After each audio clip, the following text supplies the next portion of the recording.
Sorcerer's Stone, Chapter 3 The Letters from No One.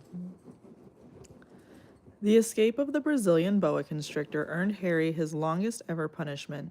By the time he was allowed out of his cupboard again, the summer holidays had started, and Dudley had already broken his new video camera, crashed his remote control airplane, and, first time out of on his racing bike, knocked down old Mrs. Figg as she crossed Privet Drive on her crutches.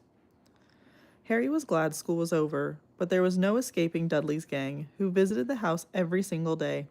Piers, Dennis, Malcolm, and Gordon were all big and stupid, but as Dudley was the biggest and stupidest of the lot, he was the leader. The rest of them were all quite happy to join in Dudley's favorite sport, Harry hunting. This was why Harry spent as much time as possible out of the house, wandering around thinking about the end of the holidays, where he could see a tiny ray of hope. When September came, he would be off going to secondary school, and for the first time in his life, he wouldn't be with Dudley. Dudley had been accepted at Uncle Vernon's old private school, Smeltings. Piers Polkiss was going there too. Harry, on the other hand, was going to Stonewall High, the local public school. Dudley thought this was very funny. They stuffed people's heads down the toilet the very first day at Stonewall, he told Harry. Want to come upstairs and practice? No thanks, said Harry. The poor toilets never had anything as horrible as your head down it. It might be sick. Then he ran before Dudley could work out what he had just said. One day in July, Aunt Petunia took Dudley to London to buy his Smeltings uniform, leaving Harry at Mrs. Figg's. Miss Figg's wasn't as bad as usual.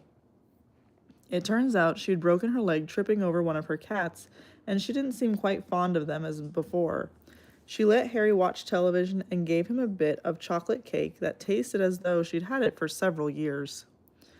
That evening, Dudley paraded around the living room for the family in his brand new uniform.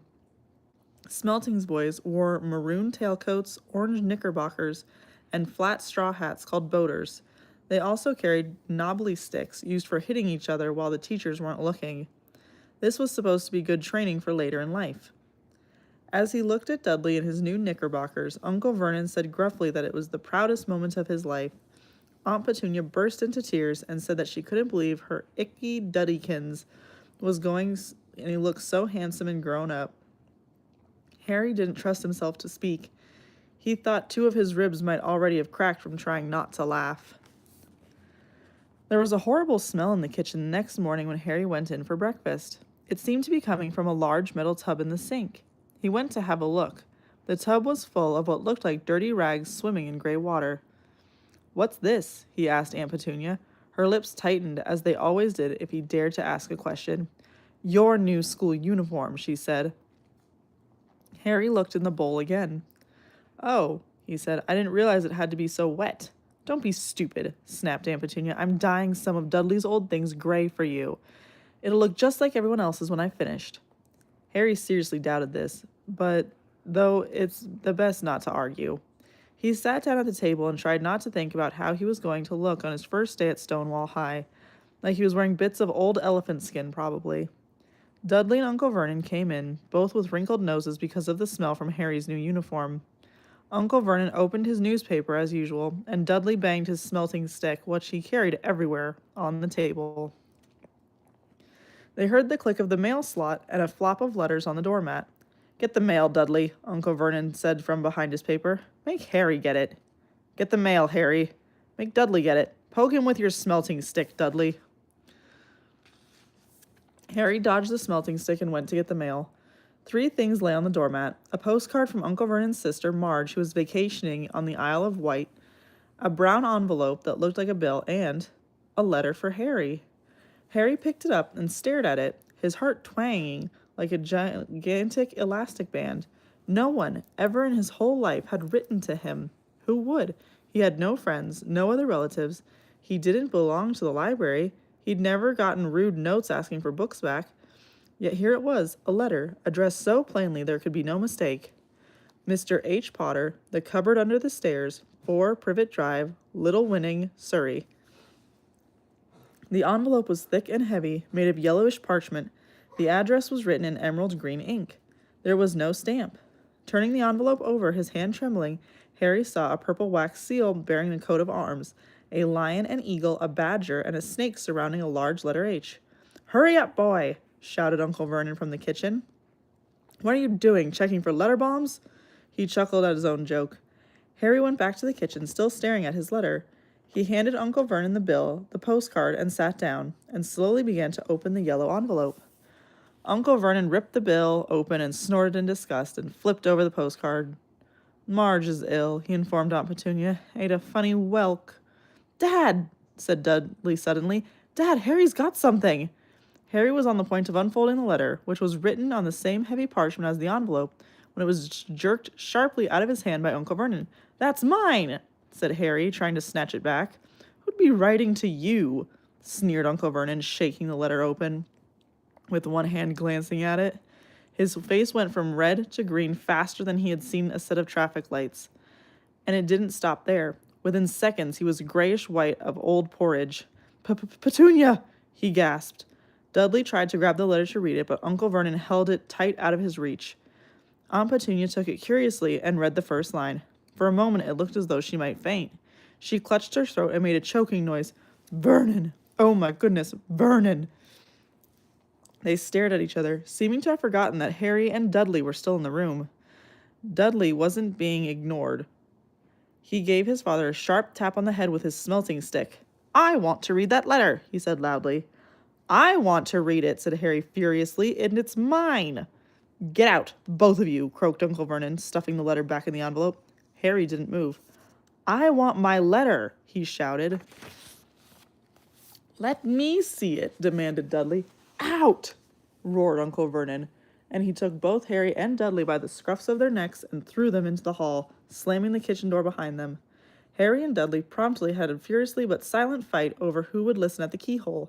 Dudley won, so Harry, his glasses dangling from one ear, lay flat on his stomach to listen at the crack between the door and the floor.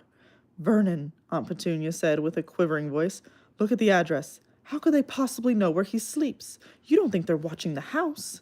"Watching, spying, might be following us," muttered Uncle Vernon wildly. "But what should we do, Vernon? Should we write back? Tell them we don't want?"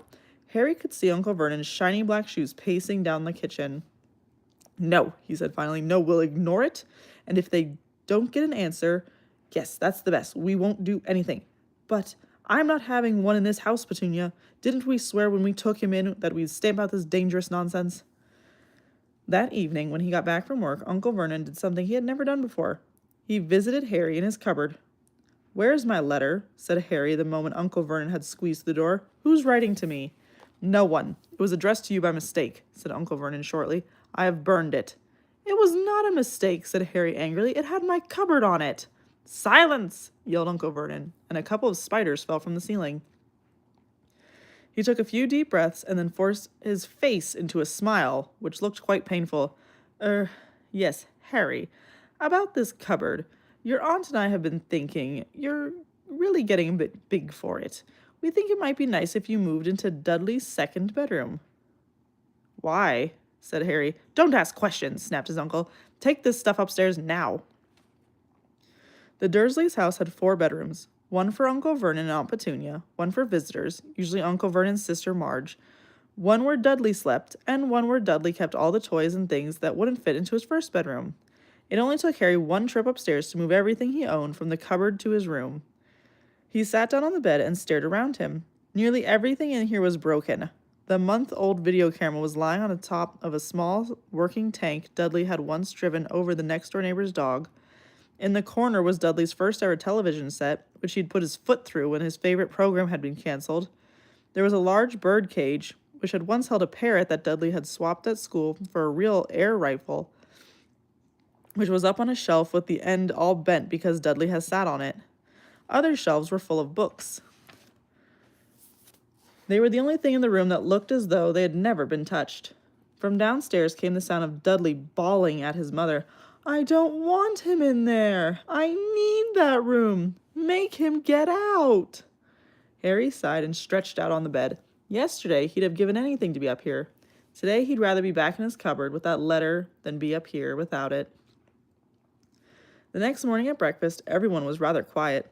Dudley was still in shock. He'd screamed, whacked his father with his smelting stick, been sick on purpose, kicked his mother, and thrown his tortoise through the greenhouse roof. And he still didn't have his room back. Harry was thinking about this time yesterday and bitterly wishing he had opened that letter in the hall. Uncle Vernon and Aunt Petunia kept looking at each other darkly. When the mail arrived, Uncle Vernon, who seemed to be trying to be nice to Harry, made Dudley go and get it. They'd heard him banging things with his smelting stick all the way down the hall, and he shouted, "There's another one! Mr. H. Potter, the smallest bedroom, number 4, Privet Drive." With a strangled cry, Uncle Vernon leapt from his seat and ran down the hall, Harry right behind him. Uncle Vernon had to wrestle Dudley to the ground to get the letter from him, which was made difficult by the fact that Harry had grabbed Uncle Vernon around the neck from behind. After a minute of confused fighting, in which everyone got hit by a smelting stick, Uncle Vernon straightened up, gasping for breath, with Harry's letter clutched in his hand. "Go to your cupboard, I mean your bedroom," he wheezed at Harry. "Dudley, go, just go." Harry walked around his new room.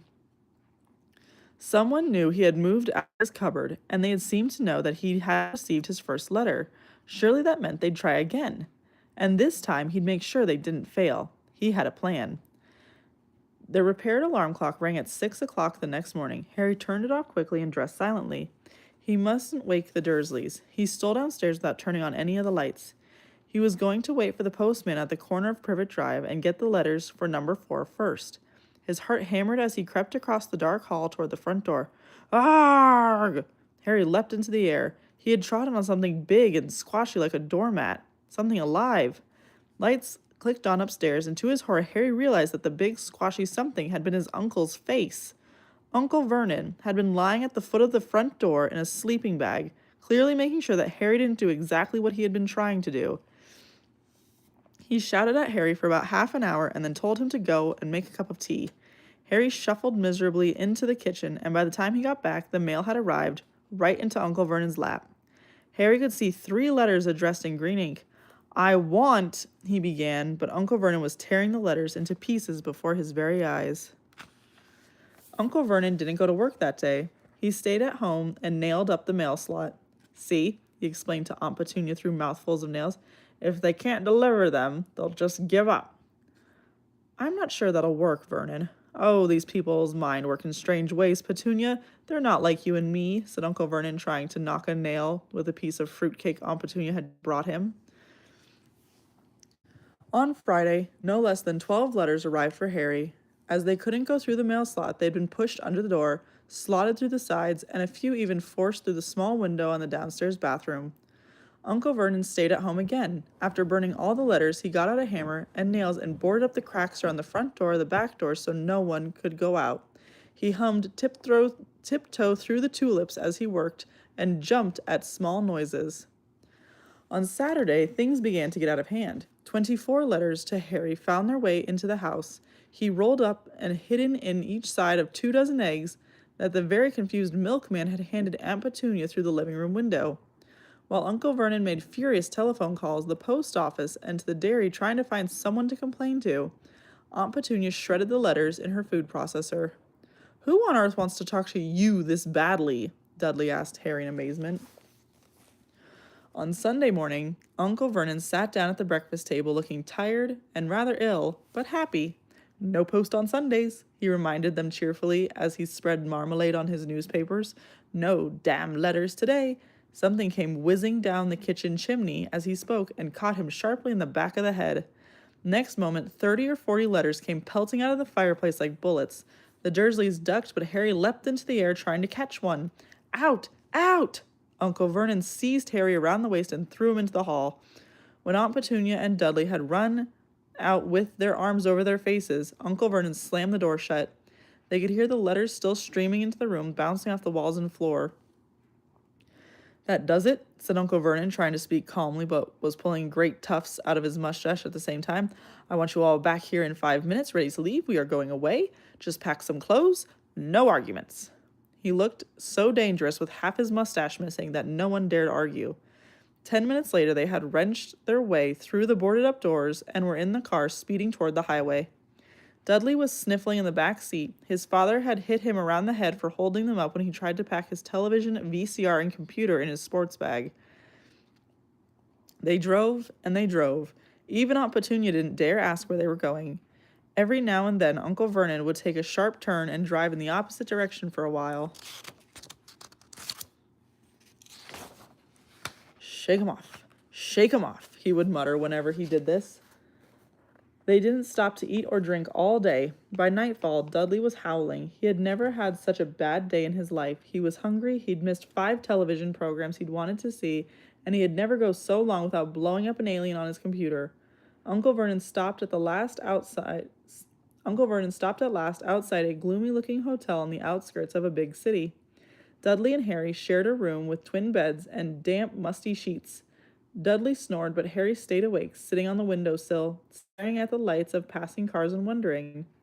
They ate stale cornflakes and cold tinned tomatoes on toast for breakfast the next day.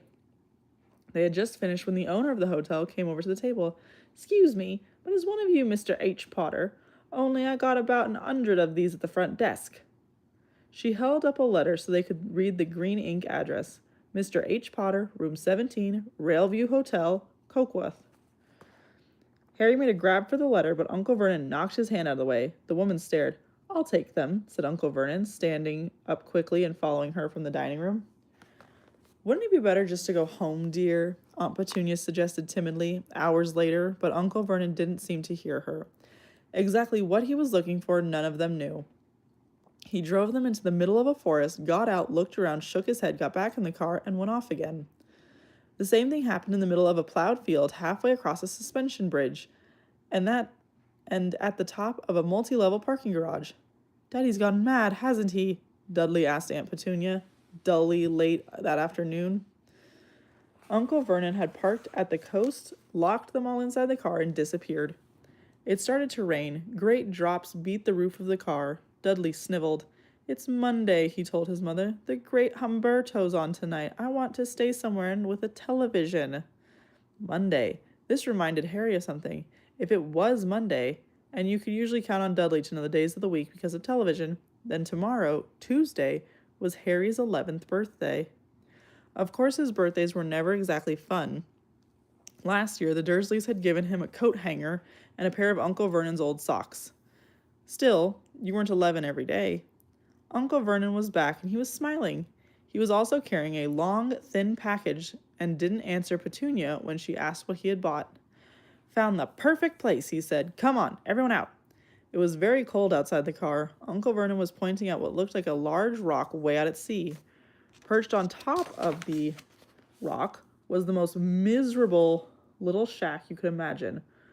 One thing was certain, there was no television in there. "Storm forecast for tonight," Uncle Vernon said gleefully, clapping his hands together, "and this gentleman's kindly agreed to lend us his boat."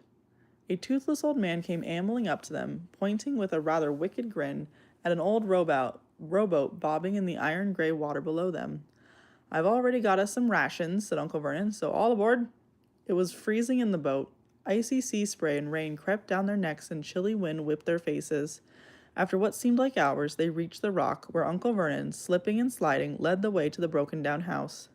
The inside was horrible. It smelled strongly of seaweed, the wind whistled through the gaps of the wooden walls, and the fireplace was damp and empty. There were only 2 rooms. Uncle Vernon's rations turned out to be a bag of chips and 4 bananas. He tried to start a fire, but the empty chip bags just smoked and shriveled up. "Could do with some of those letters now, eh?" he said cheerfully. He was in a very good mood. Obviously, he thought nobody stood a chance of reaching them here in a storm to deliver mail. Harry privately agreed, though he thought he didn't cheer him up at all.